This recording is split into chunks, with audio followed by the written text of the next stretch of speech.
Bonjour à tous et bienvenue dans ma chaîne. Meryl décrypte les films d'un point de vue développement personnel. Et dans cet nouvel épisode, je vais vous parler du film Mortal Kombat 2. C'est un film qui est sorti il n'y a pas très longtemps, que j'ai vu récemment au cinéma et dont je vais vous parler aujourd'hui de ce film. C'est parti! Alors, pour commencer, je vais vous résumer sans spoiler le film. Donc, il y a un petit résumé du film pour commencer et ensuite, je vais vous donner quelques conseils du film que j'ai vu à travers un personnage que j'ai trouvé très intéressant, dont je vais vous parler aujourd'hui. Alors, le film, ça parle de quoi? Le film, c'est deux équipes qui vont s'affronter dans un combat à mort. Chaque équipe envoie ses joueurs s'affronter. On retrouve l'équipe bleue dont fait partie le personnage que je vais aborder, qui s'appelle Johnny Cage, et l'équipe rouge où on retrouve le dictateur Shao Kahn. Le but, c'est de pouvoir régner sur le pays. On est éliminé quand on est mort, littéralement. Ou si l'adversaire accepte de ne pas nous tuer, parce que parfois il y a des adversaires qui peuvent être cléments, par exemple. Mais c'est rare. Et une fois que vous êtes éliminé, vous ne pouvez plus revenir combattre de nouveau, dans le sens où si on vous a épargné, par exemple. Le premier conseil que je peux donner, c'est accepter son destin. Dans le film, on voit que le personnage Johnny Cage refusait de combattre pour aider ses compatriotes à vaincre le règne obscur de Shao Kahn. Johnny Cage, dans le film, c'est un acteur. Il joue des scènes de combat, mais il a été choisi pour faire ce combat à mort. Et au début du film, il ne voulait pas combattre. Au moment où vous allez voir dans le film, il y avait une scène où il a été contraint de combattre, mais lui, il fuyait. Il se cachait. Mais au fil et à mesure du film, on finit par comprendre qu'il a fini par accepter son destin. Il s'est rendu compte qu'il était doué pour le combat, et que dans les scènes de films qu'il interprétait, le rôle qu'il jouait, le rôle de combattant qu'il jouait, des scènes de combat qu'il faisait à travers ses films, il s'est rendu compte qu'en fait non, c'est pas que des jeux d'acteurs, mais c'est un talent que j'ai en moi. Et dans la vie de tous les jours, c'est pareil. Nous avons des signes, nous avons des opportunités qui peuvent surgir, et au lieu de les fuir, il faut accepter, il faut affronter. D'où le premier conseil qui est accepter sa destinée, son destin. Par exemple, moi, j'ai découvert que je suis faite pour travailler dans l'enseignement. Lorsque je cherchais du travail, j'avais eu 2 entretiens. Et les 2 entretiens concernaient des postes dans des écoles. L'une, c'est dans une école privée, dans une école de livres, de librairie de livres. Et l'autre, c'est dans une université. Études supérieures, université. Et les 2 m'ont accepté. Du coup, j'ai dû faire un choix. J'ai dû trancher par rapport aux métiers qui m'intéressaient, par rapport si je voulais faire, est-ce que le travail où je vais aller, est-ce que ça se rapproche de chez moi ou c'est éloigné. Mais au final, j'ai choisi d'aller travailler pour l'université. Parce que les tâches m'intéressaient plus, c'est beaucoup plus autonome, j'ai un peu plus responsable, on va dire, et je trouvais que c'était hyper enrichissant l'émission. Et en travaillant pour l'université, je me suis aperçue que j'avais un côté pédagogique, et que j'aimais bien, au final, communiquer avec les étudiants, communiquer avec les enseignants, et ça me plaisait. D'ailleurs, j'ai pu travailler à l'université, m'a permis de pouvoir travailler en tant que freelance pour une école d'ingénieur. Parce que ma collègue m'a offert une proposition d'offre d'emploi que je pouvais alterner entre mon travail à l'université et mon travail de freelance. Et m'a proposé cette proposition-là que j'ai fini par accepter. J'ai accepté parce que je me suis dit, ok, ça me permet d'avoir une nouvelle tâche, une nouvelle expérience en tant que freelance. Et je me suis dit, pourquoi pas, pour avoir plus d'argent. Et je me suis dit, j'ai accepté parce que ce que je faisais moi, ça me plaisait. Et j'ai fini par accepter. Ainsi, j'ai accepté ma destinée, le fait de pouvoir travailler pour des écoles, dans un environnement d'éducation, d'enseignement. Et à l'avenir, je me vois bien vivre mon activité de freelance et me spécialiser dans l'enseignement, travailler avec des écoles, universités.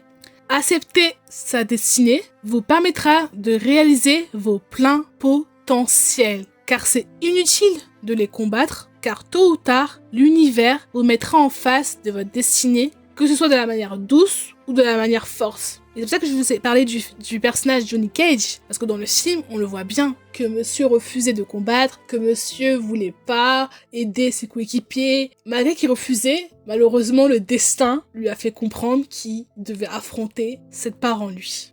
Ensuite, le deuxième conseil, c'est ne pas avoir peur de mourir. Dans le film, on voit que les participants avaient un but qui est de mettre fin au règne du dictateur Shao Kahn. Ils avaient conscience de ça, mais ils étaient déterminés, même si ils devaient risquer leur vie. Bien évidemment, je ne vous pousse pas à prendre des risques énormes contre votre santé, mais vous, c'est pareil, vous devez être déterminé. Se dire que j'ai une vision, j'ai un but, j'ai un objectif et qu'il n'y a pas d'issue finale. Peu importe si je suis prêt à laisser ma peau, mais je suis concentré, je suis motivé et je veux atteindre cet objectif coûte que coûte. Car j'ai un but, j'ai une cause, j'ai un objectif et je veux me donner à 100%, quitte à laisser ma vie. Ensuite, le troisième conseil, c'est le courage.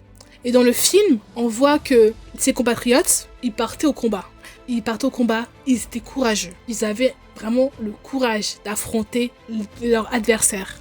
Et dans le film, on voit que malheureusement, ils devaient affronter un membre de leur famille. Et ça, c'est important parce que, au final, est-ce que je suis prêt à tuer mon frère, par exemple? Est-ce que je suis prêt à tuer mon père, ma sœur? Qu'est-ce que je fais? Soit c'est lui qui me tue, ou soit c'est moi qui le tue. Vous voyez? Et ça, c'est très courageux. Et la bravoure, le courage de se dire que non, mon but est le plus important, mon objectif est tellement important que je vais sacrifier mon frère, mon père pour ma cause, pour mon objectif. Malgré que j'ai peur, malgré que je vais peut-être regretter, mais non, je vais tuer mon frère. Et ça, vous devez être courageux. Vous devez choisir votre but, votre objectif. Même si votre entourage ne comprenne pas que vous devez passer mon temps avec eux, ils ne comprennent pas pourquoi vous travaillez autant, mais vous devez être concentré. C'est pas grave si je te sacrifie. Si je sacrifie les moments qu'on passera ensemble, c'est pas grave, mais je suis concentrée sur mon travail. Et à la fin, je préfère me choisir moi, que de faire plaisir à toi. Donc avoir le courage, c'est important. Être courageux, affronter. Même si on a peur, on est courageux, on affronte, c'est hyper important. Le dernier conseil, c'est rechercher la grandeur en soi. Et dans le film, Johnny Cage avait quelque chose en lui. Mais il avait oublié. Il avait oublié parce qu'en final, il savait se battre. Il avait ça en lui. Même s'il interprétait des scènes de combat où il était le héros, mais comme il se disait que c'était une fiction, mais non, en fait. Les répétitions que tu fais, les scènes de combat que tu fais, tu l'as en toi. Et en plus, lorsqu'il avait 15 ans, il avait gagné un tournoi de taekwondo, dont il a été champion. Il portait en lui l'âme d'un combattant. Et c'est ça qui est important, c'est qu'on a tous un truc en nous, à l'intérieur de nous, qui mérite d'être exploité, qui mérite d'être éveillé en fait. Lorsque vous avez quelque chose à l'intérieur de vous, un don, une compétence ou un talent, vous pouvez le travailler. Et pour cela, il faut se poser la question. Quels ont été mes espoirs quand j'étais plus jeune? Où j'avais des applaudissements? Quelles sont mes compétences où m'a le plus récompensé quand j'étais plus jeune, des activités où j'étais récompensée, où j'étais douée par exemple. Et ça, c'est vraiment le plus important pour moi. Parce que moi, par exemple, quand j'étais adolescente, je jouais au badminton. Et je me sentais plutôt bien. Mais malheureusement, je n'ai pas continué à jouer au badminton lorsque j'étais au lycée. Mais il n'y a pas si longtemps, j'avais repris le badminton pour mon propre plaisir. J'ai pas pour objectif d'être la meilleure joueuse du badminton. Mais je sais que si je réexploite cette compétence que j'avais quand j'étais plus jeune de jouer au badminton, où j'étais un peu douée, où j'arrivais à m'en sortir parce que je faisais des compétitions quand j'étais jeune, et j'avais vraiment ma professeure de badminton, elle m'encourageait, elle disait Ornella était forte au badminton, elle disait à mon père que je jouais bien, que je m'en sortais bien en finale au badminton. Et en fait, je retrouve, en jouant au badminton, je retrouve la confiance que j'avais en moi, et je me suis dit que c'est important de réutiliser ce que j'avais en moi. Le fait de jouer à la raquette, le fait de faire des petits revers, de jouer au badminton, je retrouve la fille en moi que j'étais, dans laquelle j'étais douée, et du coup, ça va me booster ma confiance, et le fait de rejoindre le badminton, je rejoue, je réalise la grandeur que j'étais, la Ornella beaucoup plus jeune qui jouait au badminton et qui faisait des compétitions et qui n'avait pas gagné de trophée, mais qui s'en sortait bien, qui arrivait à combattre certains coéquipiers avec qui je jouais, et ça va vraiment booster ma confiance. Ça va augmenter ma confiance.